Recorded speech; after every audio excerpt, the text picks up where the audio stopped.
Não se deixe enganar pela tradução do nome desse filme aqui no Brasil, A Hora do Mal, que parece um negócio genérico, um título de um filme que a gente já viu 1 milhão de vezes, ó. Nananina não. O título original, Weapons, que seria Armas, virou A Hora do Mal e é um filme de terror extraordinário. Além dele ser muito bom, é isso, extraordinário. Ele é muito diferente. Ele é um filme cheio de momentos e elementos marcantes, com uma narrativa muito, mas muito bem contada, muito bem dirigida, e eu já vou cantar a pedra aqui, tá? A sequência final desse filme, eu tenho certeza que vai entrar para a história aí do terror recente, pelo menos dos últimos 10, 15 anos, tá? Porque o negócio é tenso e, afinal de contas, que diabo de filme é esse?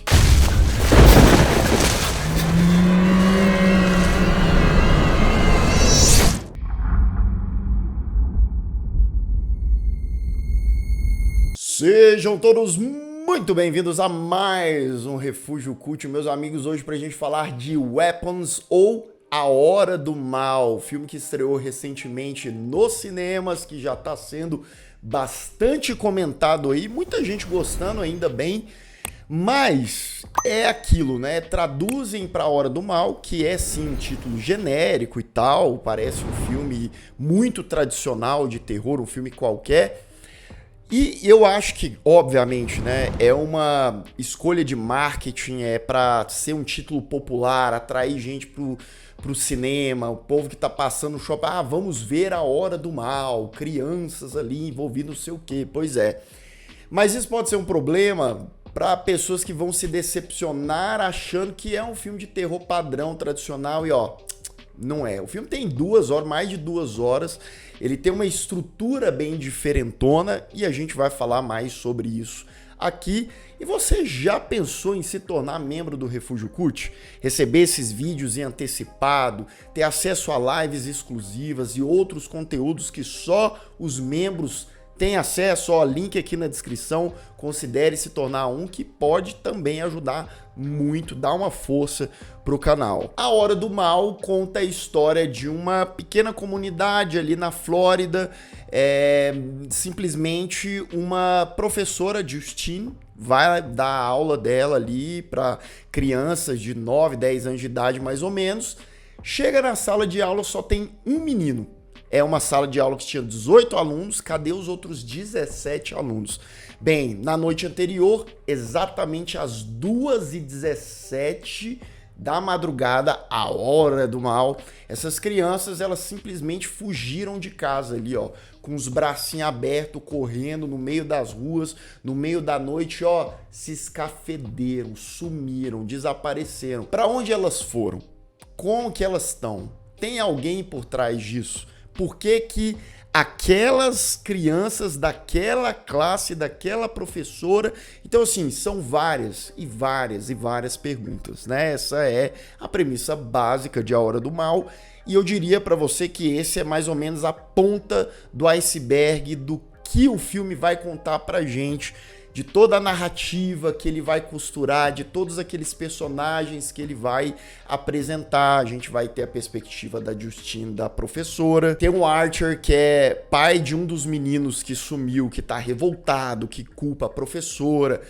Boa parte ali da comunidade tá perseguindo a Justine, a professora, existe uma tensão na escola, porque tá todo mundo revoltado, cadê essas crianças? A professora tem, né, alguma coisa a ver com isso, não é possível. E com isso, Zach Cregger, o diretor do filme, ele vai montando o seu quebra-cabeça, né? Como eu disse, a gente vai vendo essa história por perspectivas diferentes.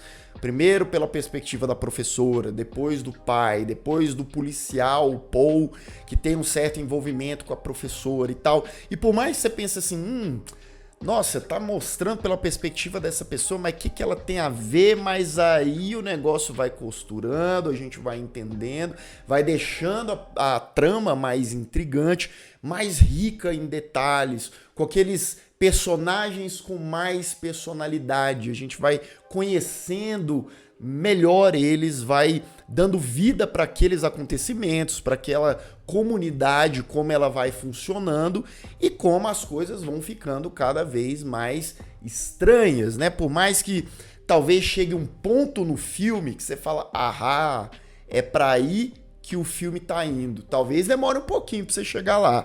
Mas quando você chegar lá, ainda existe um caminho de como essa história vai ser contada.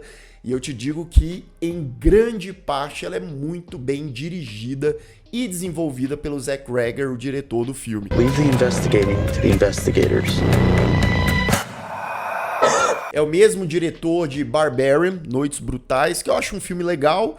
Não amo de paixão, mas acho divertido. Esse filme aqui é muito melhor.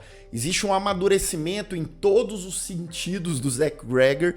Eu gosto muito da direção dele em A Hora do Mal. Eu acho que como ele acompanha os personagens, como ele conta a história daquela comunidade, como ele constrói os momentos de tensão, sabe?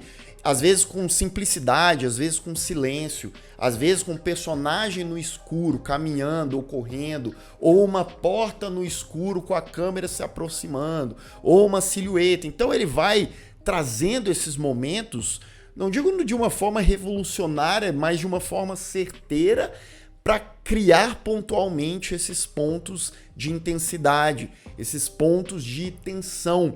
E muitas vezes, muitas não, mas eu diria que algumas vezes durante o filme, ele nem mostra algumas coisas, ele deixa algumas coisas fora da tela, mas com barulho ou a nossa imaginação, a gente já meio que liga o que vai acontecer, alguém que vai surgir, uma mão que vai aparecer. Então são esses recursos que a direção brinca muito bem e entrega um ótimo resultado. Até porque, sim, é um filme de terror?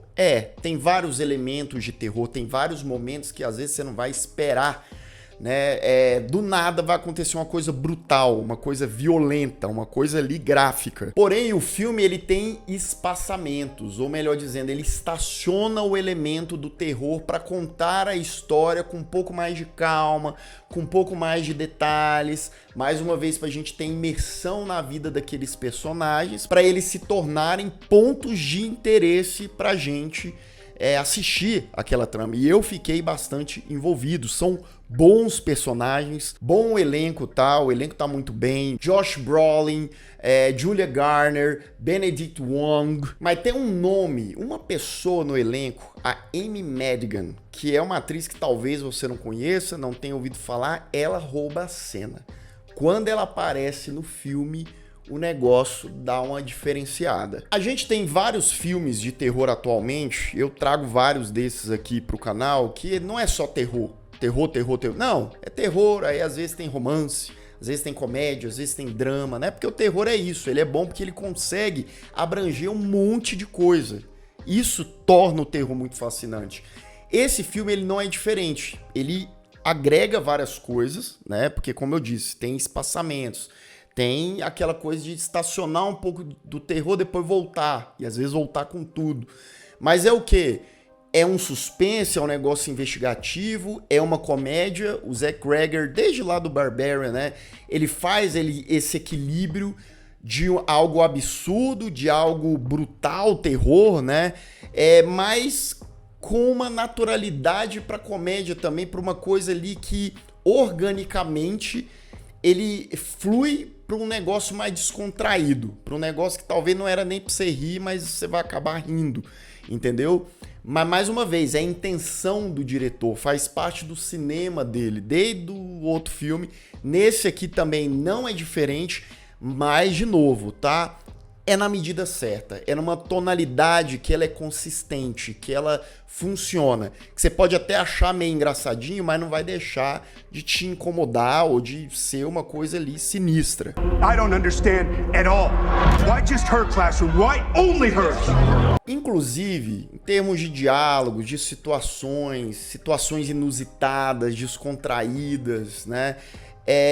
É como se fosse um filme de terror pra mim dirigido pelos irmãos Coen. Gosto muito de vários filmes dos irmãos Coen. Aí você pega lá Onde os Fracos Não Têm Vez, né? O Grande Lebowski, tantos outros, né? Esses personagens, essas situações meio despojadas e meio naturalmente interessante, com identidade, sabe, com conteúdo. Aqui o Zach Gregor, ele faz isso, ele tem essa pegada, unido a uma boa história de terror. Inclusive, história essa que tem muito a ver com conto de fadas, que na parte com spoiler eu vou adentrar um pouquinho nisso, mas o conto de fadas ele tá aqui. E aí, em termos de fantasia e tal, dá para trazer vários elementos, vários símbolos, né, aqui e ali no filme. Claro que não dá para adentrar, mas calma que daqui a pouquinho a gente fala sobre isso. Então, meus amigos, é muito para aquela galera que fala: filme de terror é tudo igual, esse filme tá tudo do mesmo jeito, é tudo a mesma coisa. Esse filme aqui é a prova de que existe espaço, mas muito espaço ainda para trabalhar com terror, tá? Seja de maneira mais tradicional, seja de maneira mais diferente, mais complexa, com um estilo diferente de narrativa. E para mim, tá, o Zach Gregor, ele conseguiu, eu tô animado pro próximo filme dele. Depois desse aqui eu tô animado, porque ele conseguiu crédito de sobra, tá? Que é o cara que vai dirigir o próximo Resident Evil. Sim, mais uma versão de Resident Evil tá vindo aí. Mas, pô, se você pegar a qualidade do filme que o cara entregou pra gente, que eu gostei demais, né? Eu acho que dá pra ficar levemente animado. Pode ser que eu me decepcione com o Resident Evil? Sim, né? Mas aqui ele provou que o cara tem identidade e originalidade. Isso é bom demais nos dias de hoje, quando a gente vê tanta coisa igual, tanta coisa a mesma coisa. Inclusive, é um típico filme que eu quero ver, eu quero rever para pegar mais coisas, pegar mais nuances, momentos, porque, de novo, é um filme de mais de 2 horas de duração, então tem muita coisa, tá? E eu acho que tá entre... É o meu segundo filme de terror favorito, tá em segundo lugar, tá, esse ano. Eu acho que essa coisa dele ter várias perspectivas, de vez em quando a gente vê algumas coisas mais de uma vez, às vezes até umas 2, 3 vezes, que isso alonga um pouco o filme, prolonga, não necessariamente é um defeito, mas é uma coisa que, pelo menos o filme ele tem uma certa agilidade de mostrar esses ciclos, né, de momentos iguais por perspectivas diferentes rapidamente. Então não infla tanto, infla um pouquinho, mas não infla tanto o filme assim, tá? Eu dou uma nota 9 para Weapons, 9 para Hora do Mal, tá? É um filmaço de terror que constrói ali personagens pulsantes em uma história extremamente misteriosa, algumas vezes divertida, mas com certeza brutal. Atenção! Aviso de spoiler. A partir de agora, continue por sua conta e risco.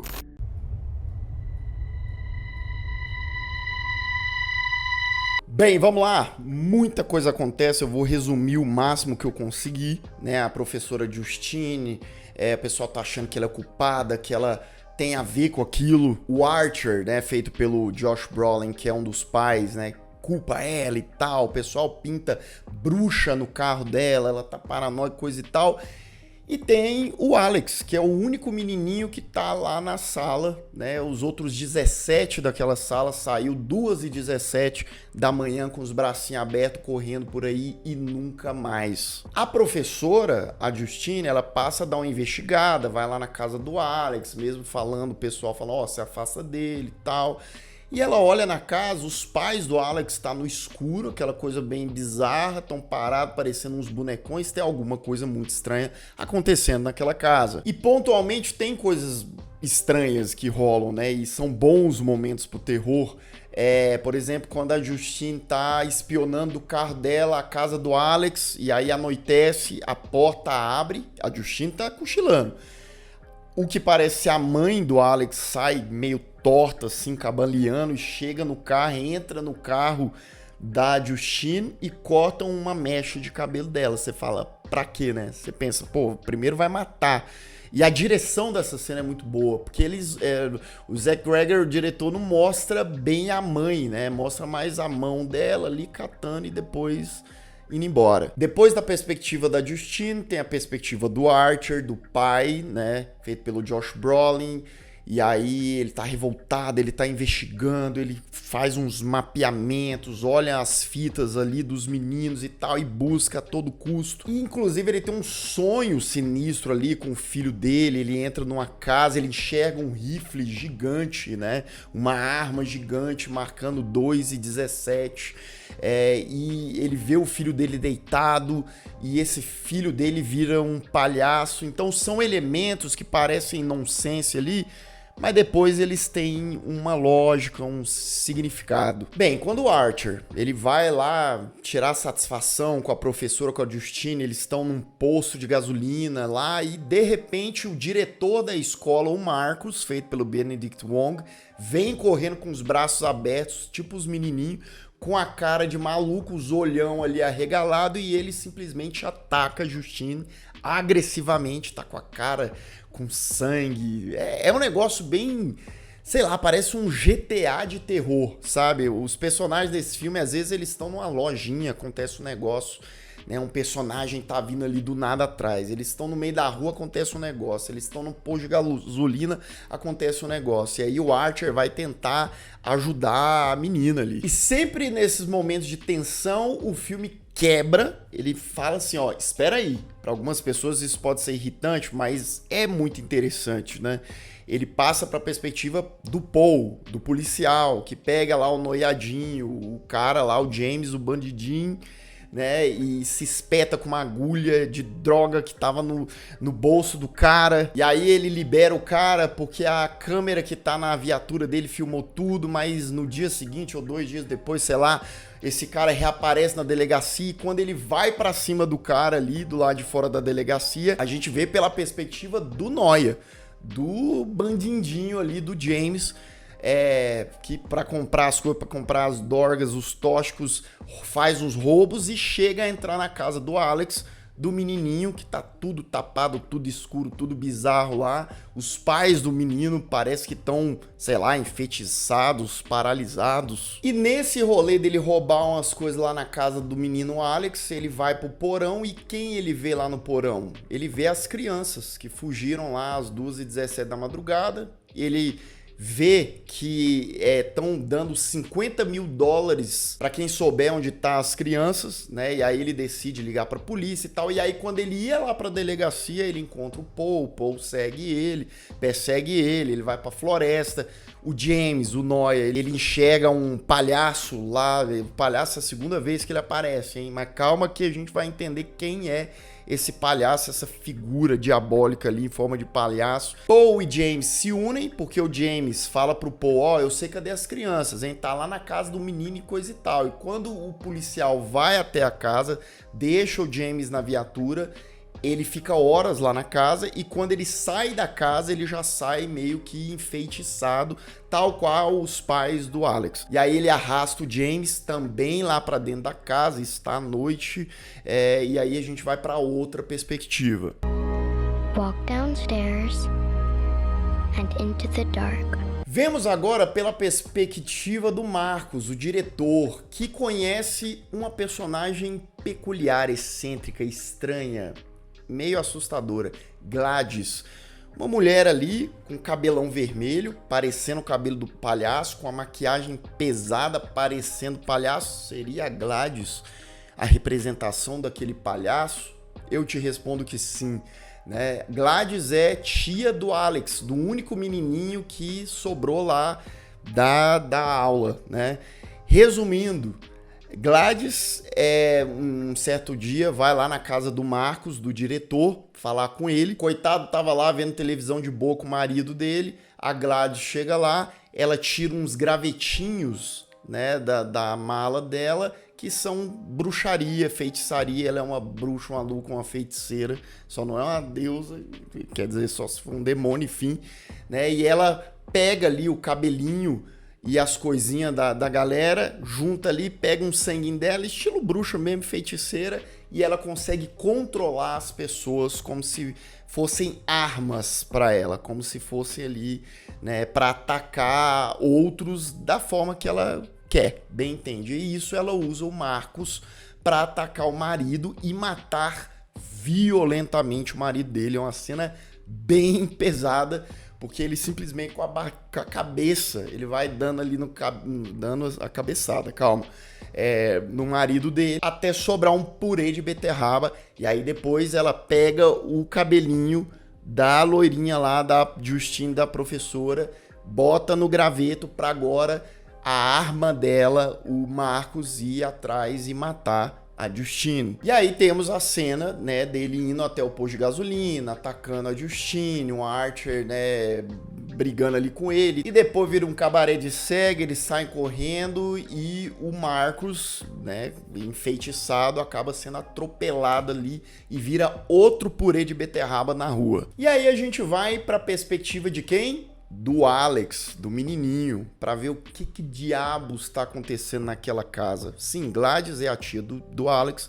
Ela era muito doente, estava muito doente, foi lá, né, a gente vê desde o começo, quando ela passou a morar com o Alex e com os pais dele.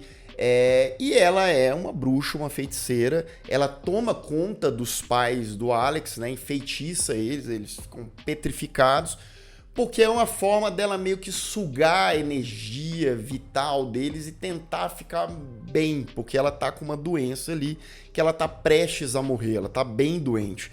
Só que os pais dele não são o suficiente, essa energia deles, ela precisa de energia nova, de crianças, olha só. E aí ela faz um acordo, ela meio que tá com o Alex na mão dela, porque ela fala, se você contar alguma coisa, seus pais vão morrer. Inclusive tem a cena do garfo, que os pais começam a enfiar o garfo ali o tempo todo na cara, que é uma cena agoniante também.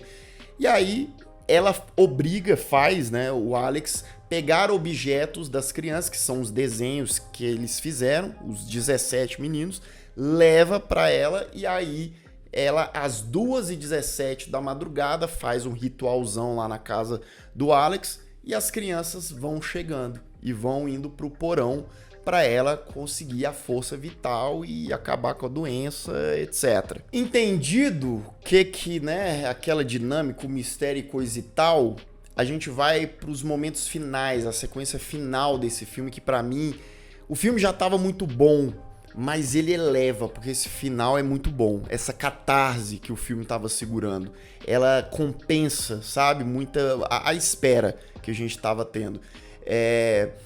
Temos a Justine e o Archer, eles conseguem chegar ali até a casa do Alex e vão, né, lá na casa para tentar ver o que está acontecendo. Será que as crianças estão ali, por exemplo? E bem, a casa tá toda carregada, né? Tem o Paul que tá enfeitiçado, tem os pais do Alex que estão enfeitiçados, o James está enfeitiçado, e aí vira gato correndo atrás de rato, né? A Justine fugindo, o Paul indo atrás dela ali, e eles violentos, frenéticos, sabe? Como se fosse um contaminado enfeitiçado, na verdade, né? E aí ela pega um ralador de queijo e passa na cara do Paul, e pra ela sobreviver, porque ele tá enfocando ela tem que atirar nele ali e matar ele, senão era ela. E o James vai atrás do Archer, e é uma cena que o Archer bate nele assim várias vezes e o James volta. Bate, ele volta, arremessa ele volta, até o James vir com tudo. O Archer descobre lá o porão, vê as crianças, e dessa vez a Justine salva o Archer atirando ali e matando o James. This is a true story that happened right here. Enquanto isso, o pau tá quebrando lá em cima no quarto do Alex, porque os pais do Alex estão ali tentando pegar ele, porque ele passou um negócio de um sal lá e eles estão querendo matar o menino. E é isso aqui claramente referência ao Iluminado, tá? Porque é uma portona branca, eles quebram e botam a cara ali naquela cena Here's Johnny, né? Eles fazem umas 2 vezes aqui nesses momentos. Não falando Here's Johnny, mas com a cara, né, encaixadinha ali na porta quebrada. Bem, o Archer, ele é tomado ali pela Gladys, pela feiticeira louca, né, a bruxona, e ele vai atrás, dessa vez, da Justine ali, né, não para ajudá-la, mas para atacá-la, só que o menino Alex, espertinho, inteligente, ele faz o feitiço virar contra a feiticeira, porque ele pega o galinho, pega lá a peruca, né, o objeto da Gladys, ele faz o ritual, o sanguinho, coisa e tal, quebra o galinho, olha só, ele quebra o galho ali da galera, da Justine, por exemplo, né, e aí, meu amigo, essa cena é fenomenal, porque as crianças, elas vão atrás, né?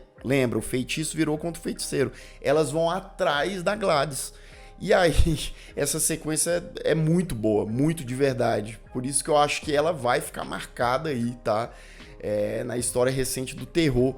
Porque a Gladys sai correndo pela vizinhança, já amanheceu, e 17 crianças freneticamente, agressivamente atrás dela, quebrando janela, quebrando porta, e aí passa pela casa de um, e aí a véia correndo e um monte de criança, e vai atrás, a câmera, né? O diretor bota umas câmeras fixas assim, é um momento bem intenso, até uma das meninas alcançar a bruxa véia, né, ali capotar ela, e aí é 1, 2, 5, 15, 17 crianças que atacam a vilã.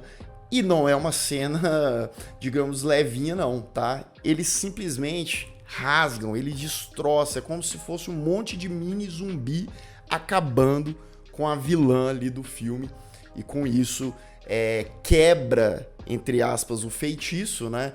Mas aí só o Archer, o pai do menino, volta ao normal, tá tranquilo, mulher derrotada, só que, acredito eu, como as crianças já estavam há vários dias, né, os pais do Alex estavam há muito tempo lá naquele feitiço, aí eles vão demorar mais a voltar, né, eles não voltam de imediato, eles são internados, o pai, né, eles contam, porque o narrador em off do filme é uma criança qualquer contando aquela história absurda que mexeu com aquela vizinhança, aquela comunidade.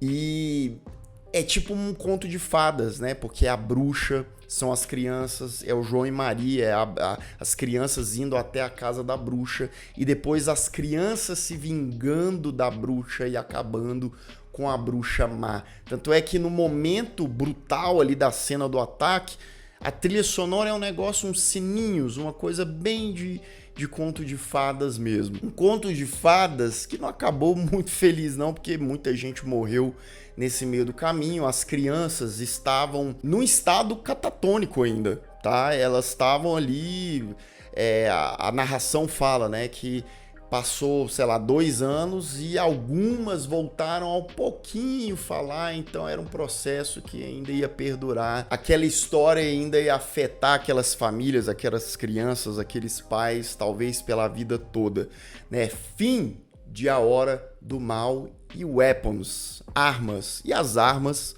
desse filme, desse título, né? A gente pode pensar, nossa, mas esse título não tem muita coisa a ver. Tem, porque as armas eram as crianças, né? Aqueles bracinhos como se elas fossem balas, mísseis, né?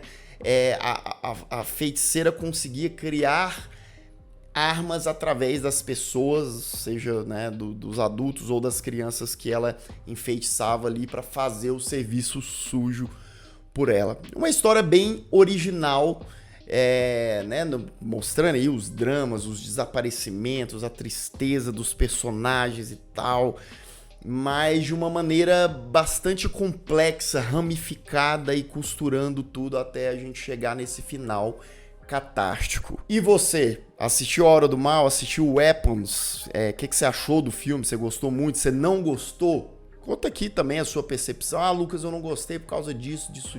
Você teve também outras interpretações? Você pegou outros simbolismos aí?